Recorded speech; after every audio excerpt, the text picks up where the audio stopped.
Il s'enflamme, il s'insurge, il parle avec émotion. Benoît Dutrisac, aussi divertissant qu'édifiant. C'est un sujet intéressant. Ça marche bien, là. Et il avait un plan. C'est pas grave, c'est pas dangereux. Quel est le plan? Tout n'est pas parfait. Je sais pertinemment qu'il n'y en a pas de plan. Jean-Charles Lajoie. Fait que c'est quoi le plan? Hey, Jean-Charles, bonjour. L'avant-dernière, là, on finit demain. Là. Ouais. Hey, il paraît que j'ai donc un voisin à Shefford qui est mafieux. Je ne savais pas ça. Dans Montagne? C'est-tu dans la montagne? Ben, je sais, j'ai pas eu le temps de tout lire, là. Mais la police a fait une descente à Blainville. J'ai pas eu le temps. Puis... Hugo, as-tu vu ça, toi, à Shefford? Regarde ça. Je pense que... C'est ça. Normalement, ils publient l'identité des gens qui ont été arrêtés. Je pensais qu'il a fait une radio chez vous. On va aller saisir le barbecue. Ça se peut, moi, j'étais pas là. Ils ont peut-être dit à Shefford, ça n'a rien donné, le gars était pas là. Qui est là en mon absence? C'est ça. Hey, qu'est-ce que tu fais dans la piscine? Non, toi, mais j'ai chez entendu ça dans les nouvelles. Mais tu sais, j'ai pas eu le temps d'avant-midi de fou, évidemment, comme toi. Là, mais fait que j'ai pas eu le temps de fouiller l'affaire. Shefford en Montérégie. Ouais, c'est chez vous, ça. Premièrement, on est l'Estrie. Non, on est la Montestrie. On est à cheval entre la Montérégie puis l'Estrie. Ouais. Création de la région 018, Benoît. Région administrative 018. Oui, chef. La Montestrie. La Montérégie, c'est trop grand. L'Estrie, c'est trop petit. Il y a de la place pour 3. La Montestrie. Place pour 3. Combien de fois t'as dit ça dans ta vie? Ah oui, donc. Oui, OK. Bon, à table ou au lit? Je te laisse le choix. Pierre-Carl Ouellet, PCO Style. Le Canadian Frenchman, le French Canadian Frankenstein. Hey, ça, là. Le French Canadian Frankenstein. Exactement. OK. Est-ce que tu connais la légende Pierre-Carl Ouellet? Zéro. Le lutteur professionnel. Non. Écoute-moi bien. Ça se peut pas. Il y a 57 ans. OK. Il lutte encore. Il dit qu'il veut lutter aussi longtemps que sa plus grande idole, qui était Sting, qui a lutté, qui a livré son dernier combat à 65 ans. Il y a de la misère à marcher. Sting. Ouais. Pas Sting. chanteur. Non, mais Sting, le lutteur. Regarde, OK. ça, c'est Pierre-Carl. Il a l'air d'un homme de 57 ans, là. Mais son corps a 88 à peu près. Ouais. Je l'ai reçu hier à l'émission. L'an dernier, avec la TNA, un organisme de lutte, l'un des plus importants à part la WWE, l'omnipuissante WWE, lui, il a convaincu ses patrons, c'était une des grandes vedettes de la TNA, puis il a dit, je veux lutter chez moi. Auditorium de Verdun, il dit, moi, je vous garantis que je remplis la place. Alors, ils ont fait un des grands événements de l'année à Verdun, puis il a réussi à vendre une affaire comme 7500 à 8000 billets pour 2 jours. Il était là 2 jours, 2 galas. Je suis allé le voir lutter le samedi soir, le premier des 2 galas. Il avait 56 ans, évidemment, il y a 1 an, mais ça n'a aucune commune mesure. J'ai vu des lutteurs vieillissants s'accrocher puis déambuler dans le ring un peu, rouler sur les gloires du passé, mais plus capable de rien faire. Là. Digne de Mickey Rourke dans The Wrestler. Oui. Tu sais, Mickey Rourke a eu des rôles extraordinaires, le Barfly notamment, puis tout ça, mais dans The Wrestler, excuse-moi, là, c'est... Moi, je ne l'ai pas vu bon de même ailleurs, là, mais c'est un acteur incroyable, mais dans The Wrestler, c'est fou, là. Mais Pierre-Carl, c'est pas ça. Là. Pierre-Carl lutte comme les gars de 25 ans. Là. Il swing, mon gars, 8 pieds dans les airs à White-Don. Puis le personnage qu'il a créé, puis il a réussi à refaire une run avec ça. Il a créé un personnage avec un de ses chums, un freak, puis il dit, toi, tu vas faire le gérant qui rallume Frankenstein. Ça va être un modèle à la Frankenstein. Puis il dit, comment est-ce qu'on va faire ça? Il dit, j'ai pensé à ça, là. Il dit, tu vas arriver avec un truc puis une batterie, puis tu vas me mettre des câbles à booster sur le corps, puis tu vas me booster, puis là, m'a pogné le choc, puis m'a me réveillé de même, puis là, c'est comme... Autrement dit, je suis mort, puis toi, tu me ressuscites, puis là, je lutte. Et c'est devenu une attraction en demande partout dans le monde. C'est drôle. Avec ce personnage-là, puis cette performance-là. Gadzi Ladure. Gadzi Ladure. Il se met le casque sur la tête, les câbles à booster, puis là, il pogne le choc pour vrai. Là. C'est ça le pire. Là. Ah oui? Non, il se fait booster pour vrai. Au début, là, voyons donc. Au début, il l'étendait dans une piscine Turtle pour être sûr qu'il est dans l'eau, pogne un vrai choc. No joke. Écoute, ce que ces gars-là imposent à leur corps n'a aucun calvasse de bon sens. Hey, 2 Advil. Écoute-moi bien. Puis là, il est reparti avec ça. Il s'est comme relancé parce qu'il a déjà été champion du monde en équipe de la WWF à l'époque, avec Jacques Rougeau puis tout ça. Après, en solo, il a une belle carrière à WWE. Ça s'est très, très mal terminé parce que grande carte à Montréal où il doit faire les frais de la finale.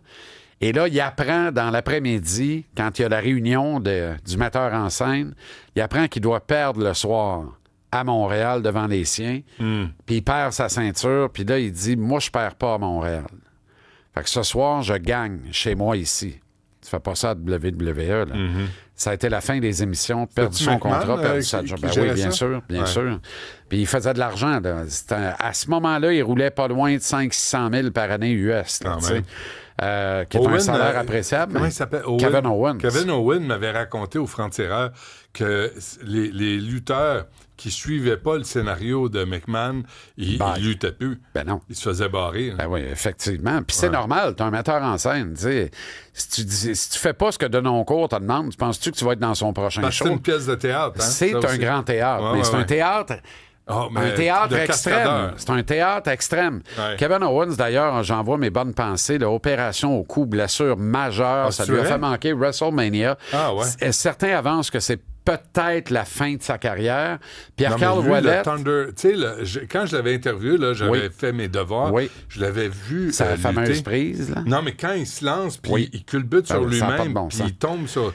Là, il faisait des affaires dans les circuits indépendants. Quand il luttait pour 20$ par soir avec Sami Zayn, dans les restos-bars, le scratch, des affaires de même, là, il faisait des passes que la WWE lui a interdit de faire en disant « c'est beaucoup trop dangereux, tu vas te tuer, puis on va être dans la merde. » Puis tu n'auras pas de carrière, ça ne durera pas. Fait qu'il faut que tu changes ton style un peu. Tu es capable d'être aussi spectaculaire, tu es tellement charismatique. Ça, c'est blessé, là. Puis là, il est blessé gravement. C'est sa 3e ou 4e blessure grave. Mais on lui souhaite de revenir parce que Pierre-Carl voudrait que son dernier combat soit dans le tout nouveau stade olympique rénové et confortable. Puis il voudrait le livrer contre Kevin Owens parce que les deux ont eu des combats épiques. Non, pas encore. J'y compte bien, mais pas encore. Les deux ont eu des combats épiques là, dans l'histoire, dans leur carrière respective. Et il y a énormément de respect entre ces deux gars-là. Mais PCO Kevin revient... Owens a quoi, 40 ans? À peu près, oui, ou va l'avoir bien. Regarde ça. Là. Ah non, merci Jean-Philippe, ça c'est bon. Mais ça, ce que les gens voient là, ceux qui nous écoutent à la télé. Le but du troisième corde. Pierre-Carl fait ça. Pierre-Carl Ouellet fait ça en dehors du ring. Sacramouille. Fait qu'il tombe en dehors du ring sur le gars. Fait qu'il n'y a plus de tapis. Là. Il y a un petit tapis à terre sur le béton. Là.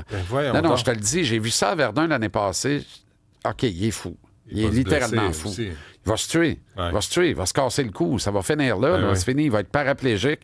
Je te le dis, il a de la misère à marcher. Il embarque dans le ring, Benoît, là, il court.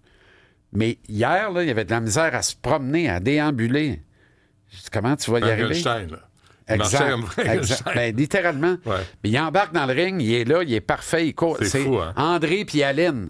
Ces gars-là, c'est une passion. Puis là, il n'est plus à la TNA, qui est venu à Verdun l'an dernier, parce que il est arrivé une couille encore avec il y avait un nouveau deal, un contrat, et à la dernière seconde, ils ont changé le contrat, puis là, ça devenait beaucoup moins avantageux pour lui. Puis lui, dans la vie, il a compris que tu n'as pas ce que tu mérites, tu as ce que tu négocies. Là. Lui, il connaît sa valeur. C'est lui qui a donné la noblesse à la TNA.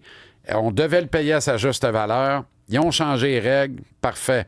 Je suis supposé d'être à Dallas ce soir-là. Checkez-moi bien. J'étais à New York, dans l'antichambre du Madison Square Garden pour une autre fédération. Mais mes 2 ceintures de la TNA, j'ai les ai là. Puis il gagne ce soir-là une finale à MSG 2. C'est pas MSG, mais c'est un théâtre, le grand théâtre de la lutte à Manhattan. Et il démolit une des 2 ceintures de la TNA en direct avec des outils puis tout ça sur le ring. Puis l'autre, elle est homologuée, il l'a gardée, il l'a encore. C'est celle qui va défendre cet été avec Maple Leaf Wrestling le 5 juillet au Colisée de Laval, au Vétus Colisée de Laval. Fait que c'est sa présence annuelle au ici. Colisée de Laval? Oui, littéralement. À Saint-Vincent-de-Paul? Dans Saint-Vincent-de-Paul. Eh boy! Oui, à côté de la prison. À côté de la prison. Oui. Alors, le French-Canadian Frankenstein va débarquer là pour se faire réanimer encore. Aïe. Et encore se soigner partout. Puis après, prend un vrai choc électrique. Là. un vrai choc électrique. Pas virer électricien. Non, mais l'année passée, son entrée, là, t'as une chorégraphie extraordinaire à Verdun. Hein? Hey, j'hallucinais. J'ai dit, aïe, aïe. Ouais. Il est complètement fou. Ouais. Mais tu sais, il est possédé complètement de son art. Moi, j'y souhaite... Il doit haïr avoir vieilli. Il doit haïr ça solide. C'est sûr. Que le corps ne suive pas. Là. C'est sûr. Ouais. C'est sûr. Puis, tu sais, on lui a déjà serré la pince, toi et moi. Et puis, voilà. Fait que de le voir là... Où ça? c'est pas important. On lui a déjà serré la pince, toi et moi. Ah, c'est vrai? Ah, oui. J'ai oublié. Ben, c'est ça. Tu me diras où tantôt. Bien sûr. OK, merci. Pourtant, ça s'oublie pas, mais en tout cas... Ça a l'air que oui. Je lui souhaite bonne chance. Je souhaite prompt rétablissement à Kevin Owens. La lutte, c'est une partie de mon enfance. Là. Moi, j'écoutais ça religieusement, ce soap opera-là. Mais tu vois, moi je me suis mis... J'écoutais les années 70, les poudrées d'Hollywood, puis exact, tout ça, là, les niaiseries, puis c'était drôle. Mais là, à un moment donné, j'ai fait, bon, OK, là, tu sais, mais quand j'ai reçu Kevin Owens, puis là, tu repasses à travers ça, puis tu dis, attends une minute, là, faut quand même toujours bien être capable de sauter de la troisième corde puis tomber à bonne place, pas blesser ton partenaire adversaire, puis de jouer le jeu, puis d'incarner un rôle. J'ai commencé à apprécier. Tu sais, Robert Lepage a une passion inassouvie pour la lutte professionnelle. On parle du plus grand metteur en scène que le Québec a jamais vu naître. Très, très bon. Ouais. Il comprend ce qu'il y a à comprendre de ça. Il organise au Diamant, son théâtre à Québec. Ouais. Il organise des galas de lutte là-bas. Alors, il supporte la Fédération de lutte qui a pignon sur rue à Québec. Il organise des galas. C'est lui qui, d'ailleurs, a piloté au Musée de la Civilisation à Québec l'expo sur la lutte professionnelle. C'est Robert Lepage. Là. Okay. C'est Robert Lepage qui a dit, on va faire ça là, on va créer un hologramme là, on va amener une animation avec son génie, évidemment, créatif. Il adore la lutte professionnelle parce qu'il dit ce sont des saltimbanques, mais parmi les plus grands acteurs. Et il y a une performance scénique qui est extraordinaire au niveau des acrobaties puis tout ça. Et en plus du fait de jouer, tu sais, il faut vendre la promotion. Kevin Owens, là, tu regardes le physique puis tout ça, tu dis OK, correct, mais qu'est-ce que t'as, toi? Donne-moi le micro. Ouais. Tu vas voir que tu ne veux pas rater le prochain combat. Parce qu'il a joué le rôle de vilain, après le rôle de héros. Ben, il se promène, après, il est devenu vilain. Puis moi, tu sais, j'ai plus d'intérêt, j'ai plus de temps pour ça. Mais depuis Kevin Owens et Sami Zayn, qui est l'autre Montréalais, l'histoire de ces deux gars-là est fabuleuse. Et le nombre de kilomètres, d'heures de bagnole, des fois, tu roules 6 heures en char, ça te coûte 80$ de gaz, tu couches dans ton char, t'as pas les moyens, puis t'as 60$ pour mettre ta vie en danger d'un combat de 45 minutes, t'en donnes au monde, sont 60 dans la salle. On devrait écrire leur biopic aux deux. Ah, c'est sûr. Ça ferait, mais on n'a pas d'argent au Québec. Là, non, hélas, mais il y aurait moyen de... Puis de les voir sur les plus grandes scènes triompher puis être parmi les personnages les plus importants de la fédération la plus importante au monde. Puis j'imagine la vie privée pas simple. C'est vraiment pas simple. Partir sur la route, laisser la famille là, t'es pas sûr si tu vas rester dans les bonnes grâces d'un McMahon qui gère le scénario. Tu sais, Kevin Owens avait 10 ans à Marieville, Québec. Puis le gros fun, le kick de la famille, c'était d'aller louer, tu sais, avec les velcro, là, poum, poum, les rouges en anglais, les verts en français, d'aller louer des films au dépanneur. Il y avait un petit club vidéo dans le dépanneur. Son père était maniaque de lutte. Un moment donné, son père loue une cassette WrestleMania. Et il ramène ça, puis Kevin Owens n'était pas intéressé par ça pantoute, n'était pas intéressé par grand-chose dans la vie, puis il savait pas ce qu'elle allait devenir, tu sais. Puis là, la cassette traîne là, puis les 2 autres films ont été vus puis revus, puis ça... Fait qu'il pogne la cassette, il décide de mettre ça là-dedans, puis il s'installe, il dit « Je suis devenu hypnotisé. » il m'a dit ça aussi. J'hallucinais sur ce que je voyais là, et j'ai choisi ce jour-là que c'était ça que j'allais faire dans la vie. Puis de lui-même, il a ramassé un peu d'argent, il s'est inscrit à une école de lutte non loin de là, à Marieville, dans une grange de Serge Audouin, sauf erreur. joueur. Puis il a appris ses premières leçons comme ça. Il est passé dans la machine, pour ne pas dire dans le tordeur de Jacques Rougeau après. Il en est sorti. Il est parti sur des circuits indépendants. Il a rencontré Sami Zayn. C'est devenu un frère pour lui. Ils ont fait route ensemble. Il croisait Pierre-Carl Ouellet dans des finales à gauche et à droite. Ça donnait des combats épiques. Il s'est battu dans des combats extrêmes, tu sais, d'un barbelé, d'un punaise, puis dans des calvasses de néon, là. Ça se bat à coups de néon, puis là, ça se laisse tomber d'un néon. Il se relève. T'as 102 punaises de planter dans le dos. Armand, qu'est-ce que tu fais? Tu pisses le sang de partout.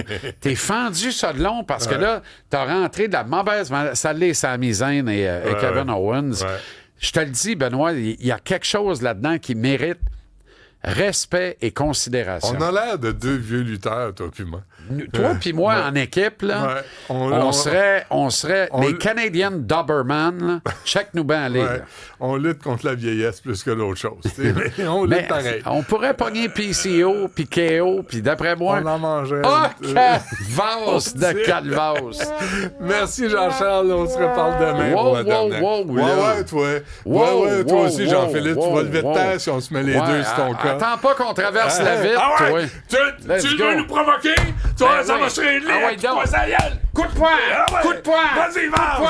Coup de tennis! Surpassement par-dessus les épaules! Un plus de 7 pieds dans les airs! Et ça fait très mal! Le casse-croûte! Le casse-croûte! Une prise qui ne pardonne pas! Et il y a le sang! Il a du faciès! Ce sang ignorant! Merci, Jean-Charles. Bonsoir.